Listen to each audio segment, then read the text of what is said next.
उसके मासूम चेहरे से धोखा मत खाना।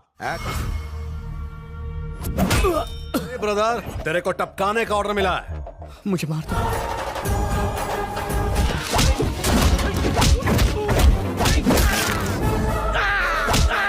Assalamualaikum guys, oke kembali lagi bersama Draft Movie Review. Piye kabar Rek? Terima kasih buat para penonton setia Draft Movie dimanapun kalian berada. Semoga kalian semua selalu sehat ya. Kali ini Draft Movie sudah merangkum sebuah film yang berjudul Dufada Jayanada. Gimana keseruan ceritanya? Gak perlu banyak basa-basi lagi, ini dia alur ceritanya.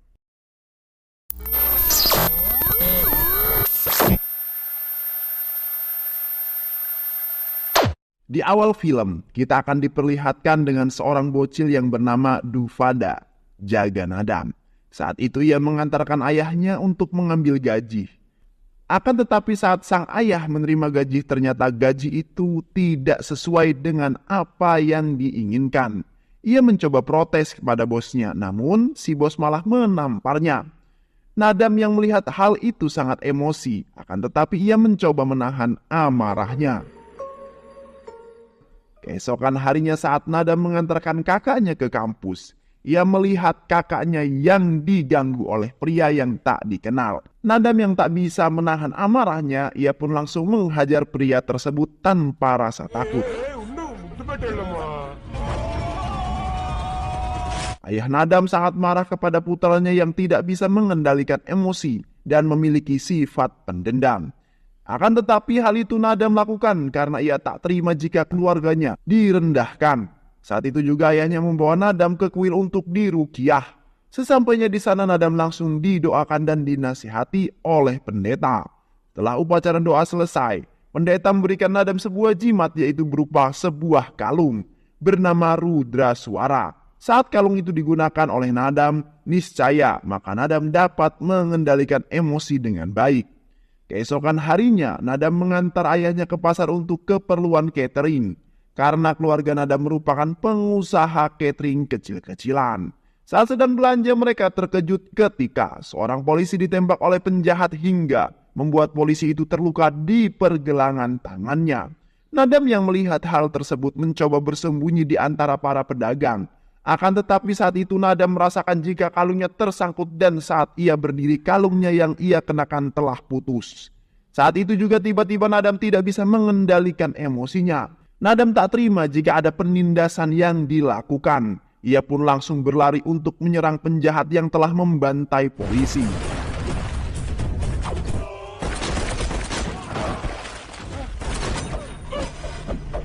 Inspektur polisi yang bernama Purusotam melihat hal itu sangat kaget. Ia tak menyangka jika seorang bocil sangat berani untuk bisa menyerang penjahat yang selama ini ditakuti di wilayah itu. Setelah kejadian itu, inspektur membawa Nadam ke kantornya untuk menginterogasi dan menanyakan identitas Nadam yang sebenarnya.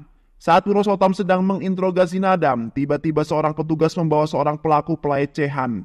Nadam yang mendengar hal itu tanpa ragu, ia langsung mengambil senjata yang tergeletak di meja inspektur.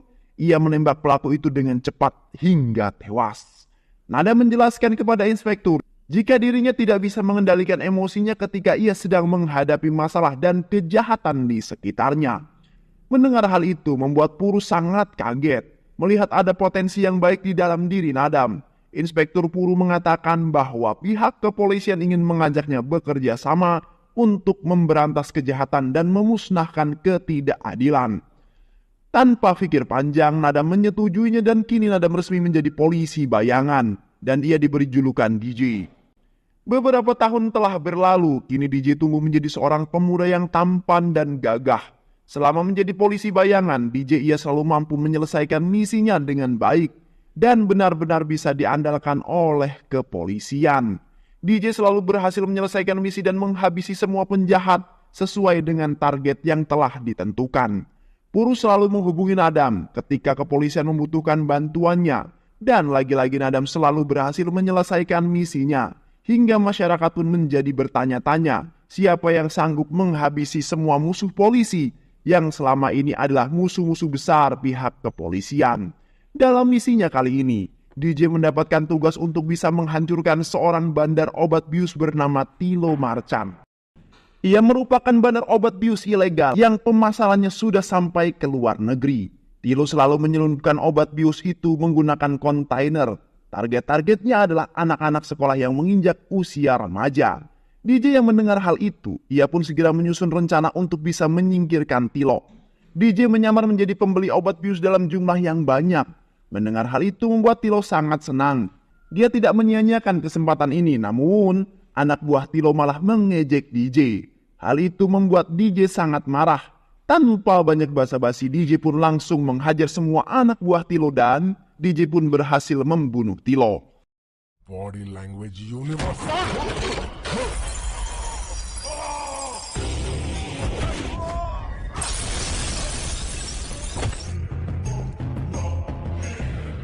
Sementara itu, di tempat lain, kelompok mafia bergerak di perusahaan konstruksi melakukan perbuatan yang kejam di luar usaha mereka kepada orang yang berani menentang dan mengancam pekerjaan mereka. Di sisi lain, saat DJ sedang berada di sebuah pesta, ia melihat seorang wanita cantik yang bernama Puja. Terlihat DJ sangat menyukai Puja. Saat itu DJ mencoba caper kepada Puja dan menggodanya. Namun, hal itu tak terduga. Justru Puja langsung menggoda DJ dan mengatakan kalau ia menyukai DJ. Yang ia kenal sebagai Sastri bukanlah DJ.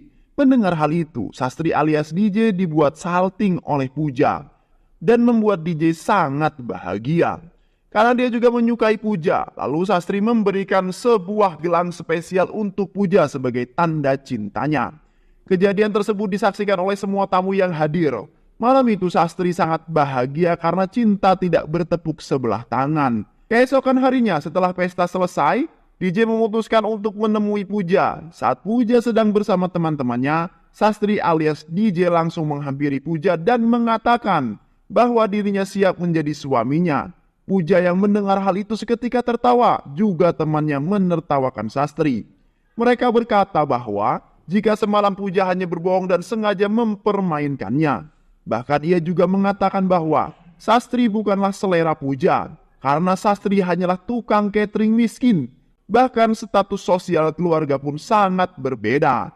Puja menegaskan, jika saat ini dirinya sudah memiliki seorang gebetan, dan gebetannya saat ini merupakan seorang miliarder kaya raya, bukan tukang catering seperti Sastri. Mendengar hal itu seketika membuat DJ terdiam dan berkata, kalau suatu hari nanti Puja akan datang kembali dan memohon padanya. Saat itu DJ memutuskan untuk pulang ke rumah. Akan tetapi sampai di rumah di sana, DJ merasa terkejut ketika ia melihat kakeknya telah meninggal dunia. Beberapa keluarganya menyebutkan kalau kakeknya telah bunuh diri. Hal itu sangat membuat hatinya hancur. Malam harinya, DJ menemukan surat yang ditinggalkan kakeknya dan di surat itu dituliskan kalau ia telah memesan sebuah apartemen yang menghabiskan semua uangnya. Namun saat cicilan terakhir ia malah tidak mendapatkan sama sekali apartemen yang ia inginkan. Bahkan setelah ia mengetahui kalau perusahaan itu adalah palsu, membuat kakek DJ sangat depresi dan akhirnya memilih untuk mengakhiri hidupnya. Keesokan harinya DJ menemui Inspektur Purus dan menceritakan semua kepada Inspektur. Mendengar hal itu membuat Inspektur merasa kasihan kepada DJ. Lalu Inspektur menjelaskan kalau Stephen Prakas adalah seorang di balik semua ini. Ia merupakan ketua mafia terbesar yang melakukan kriket dan bisnis hawala yang tiba-tiba menjadi ketua Agro Diamond 2 tahun yang lalu. Hingga menipu banyak warga dan menjanjikan mereka tentang perumahan yang murah. Dan mereka menargetkan para warga miskin untuk jadi korbannya. Hingga mereka kehilangan semuanya. Tak hanya itu, Inspektur Purus juga mengatakan bahwa kalau Samir Chandra yang merupakan seorang CEO dari Agro Diamond telah berhasil ditangkap oleh CBI. Dan besok ia akan diminta untuk memberikan kesaksian di pengadilan. Dan penangkapan Samir ini membuat Stephen ketar-ketir karena ia pasti akan memberikan kesaksian di hadapan masyarakat secara langsung. Hal itu tentu akan membuat perusahaan Stephen bangkrut, sehingga Stephen pun pasti akan membunuh Samir. Lalu Inspektur memerintahkan agar DJ bisa menggagalkan pembunuhan Samir, karena itu adalah satu-satunya cara untuk membongkar sindikat yang telah banyak memakan korban jiwa. DJ yang mendapatkan tugas untuk bisa menggagalkan rencana pembunuhan Samir Chandra di area pengadilan. Ia pun segera menyusun sebuah rencana. Saat di jalan tol, DJ sengaja menabrakkan mobil anak buah Stephen yang sedang menuju ke pengadilan. Dengan mudah DJ pun berhasil melumpuhkan satu mobil. Setelah itu DJ berusaha melumpuhkan dua mobil lain di belakang. Lagi-lagi berkat keberanian juga ketangguhan, DJ berhasil mengalahkan semua anak buah Stephen. Dan saat itu juga DJ berhasil membuat Stephen Prakas terdesak. Lalu dia menekan Stephen untuk bisa membatalkan serangan untuk Samir Chandra di pengadilan. Atau ia akan menghabisi Stephen. Mendengar ancaman yang disertai todongan senjata dari DJ, seketika nyali Stephen Prakas ciut setelah melihat keberingasan DJ. Stephen yang ketakutan dan langsung menelpon semua sniper yang telah ia siapkan dan memerintahkan mereka semua agar membatalkan misinya untuk menghabisi Samir. Dan karena kejadian itu, membuat perusahaan Agro Diamond mau tidak mau harus membayar kerugian sebesar 900 crore. Di sisi lain, Puja pergi ke Abu Dhabi untuk menemui gebetannya. Sesampainya di sana, Puja bertemu dengan seorang miliarder kaya raya bernama Avinas. Ia merupakan seorang pengusaha kaya di Abu Dhabi. Saat Puja pertama kali melihat Avinas, ia sangat terkesan dengan apa yang ditunjukkan oleh Avinas. Namun setelah beberapa saat bersama Puja, ia merasa kesal dengan tingkah yang ditunjukkan oleh Avinas, yang selalu berbicara dengan arwah ibunya. Puja merasa jika Avinas mengalami gangguan skizofrenia. Skizofrenia adalah gangguan mental di mana penderitanya mengalami kesulitan dalam membedakan khayalan dan realita. Puja yang mulai bosan dengan Avinas saat Puja melihat sebuah gelang yang telah Sastri berikan untuknya. Seketika ia tiba-tiba merasa rindu dengan Sastri. Puja merasa bersalah dan telah bersikap berlebihan kepada Sastri. Sehingga ia memutuskan untuk pulang ke Cinai menemui Sastri dan meminta maaf atas perlakuannya padanya saat itu. Sesampainya di kediaman Puja, Puja langsung menceritakan tentang semua perasaannya pada ayahnya. Kalau ia mencintai Sastri, seorang tukang masak dari Annapurna Catering.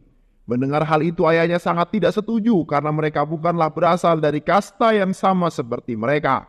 Akan tetapi Puja tetap mengeyel. Ia berkata kepada ayahnya jika ia benar-benar mencintai Sastri dan hanya ingin menikah dengan Sastri. Mendengar hal itu justru membuat ayahnya marah. Bisa-bisanya Puja suka kepada tukang catering. Ia tak terima jika Puja menikahi tukang masak catering. Ia pun berusaha untuk menghabisi Sastri. Lalu ia menelpon Royala Nayudu dan memerintahkan anak buahnya untuk mencari pemuda itu. Ia juga memerintahkan Nayudu untuk menghabisi Sastri. Setelah mendapatkan info tentang keberadaan Sastri, para anak buah Nayudu datang ke kuil tempat Sastri berada. Sastri yang menyadari akan hal itu, ia pun mencoba mengalihkan perhatian mereka semua dan pergi menjauhi kastil. Mereka yang melihat Sastri melarikan diri, mereka pun mencoba mengejar Sastri. Sampai di stasiun kereta api tua, sesampainya di sana mereka pun langsung menghajar Sastri dan mencoba membunuh Sastri. Namun Sastri bukanlah tandingan mereka. Justru Sastri lah yang malah berhasil membantai habis anak buah Nayudu.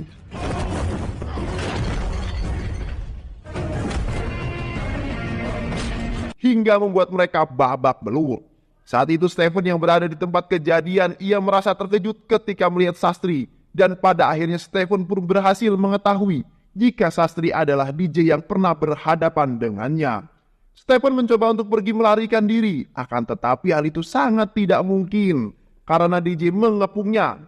Tak ada yang bisa lari dari DJ. Pada akhirnya, DJ pun berhasil membuat Stephen babak belur. Tak lama, Nayudu menelpon dan diterima oleh DJ.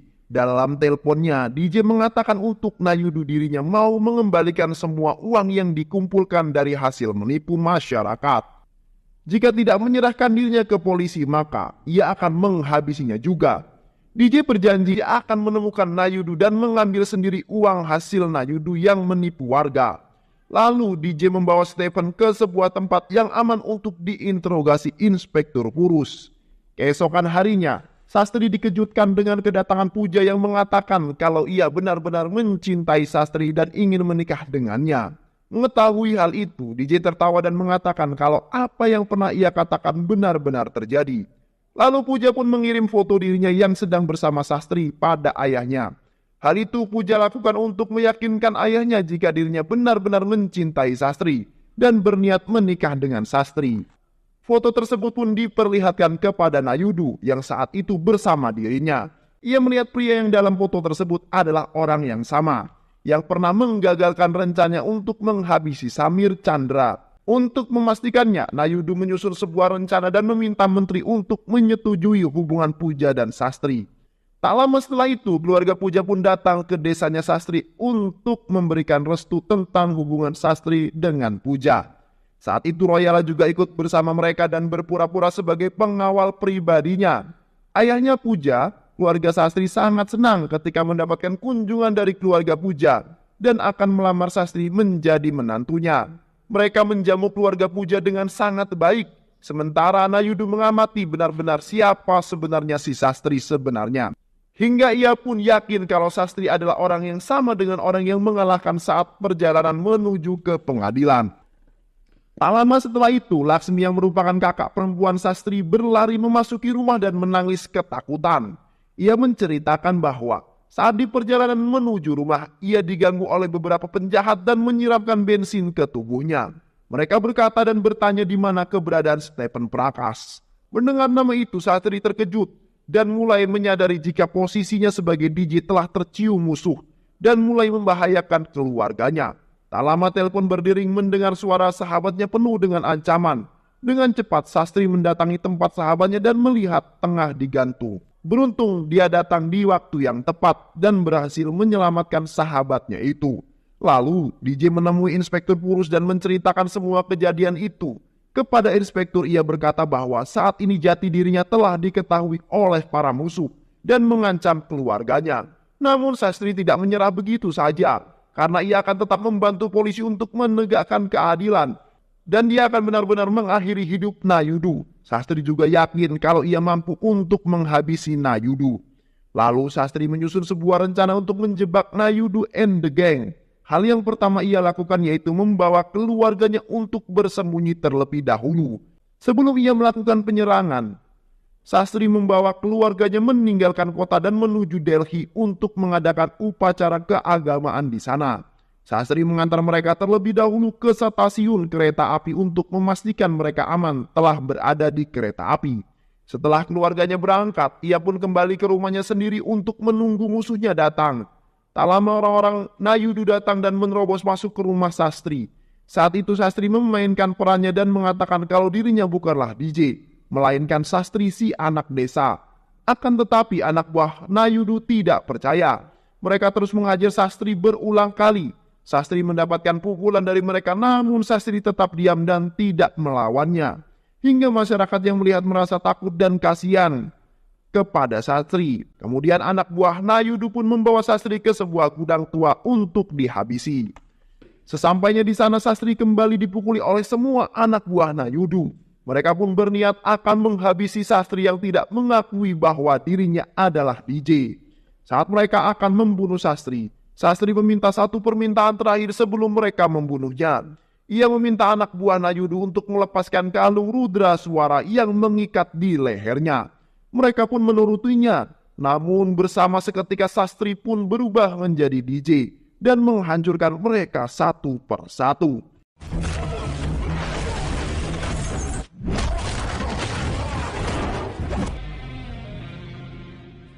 Setelah selesai dengan anak buah Nayudu, Sastri pun pulang dan menemui Puja. Ia menceritakan tentang jati dirinya yang sebenarnya pada Puja dan menceritakan kalau Nayudu adalah dalang di balik Agro Diamond yang telah banyak merugikan warga.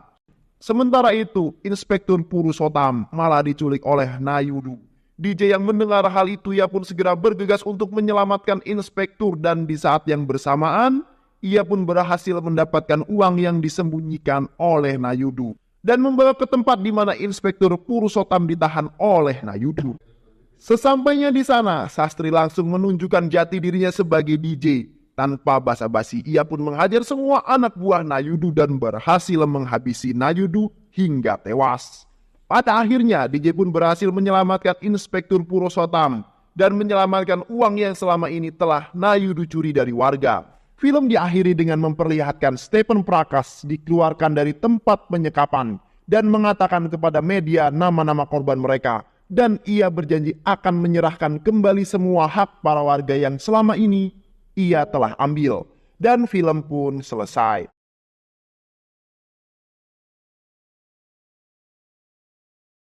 terima kasih udah nonton video ini sampai akhir. Semoga kalian semua terhibur. Jangan lupa subscribe, like, comment, and share ya. Pisang habis dimakan kunti. Kunti dilepas banyak maunya. Salam undur diri dari Draft Movie. Dan terima kasih buat penonton semuanya. Draft Movie pamit. Sehat selalu. Wassalamualaikum warahmatullahi wabarakatuh.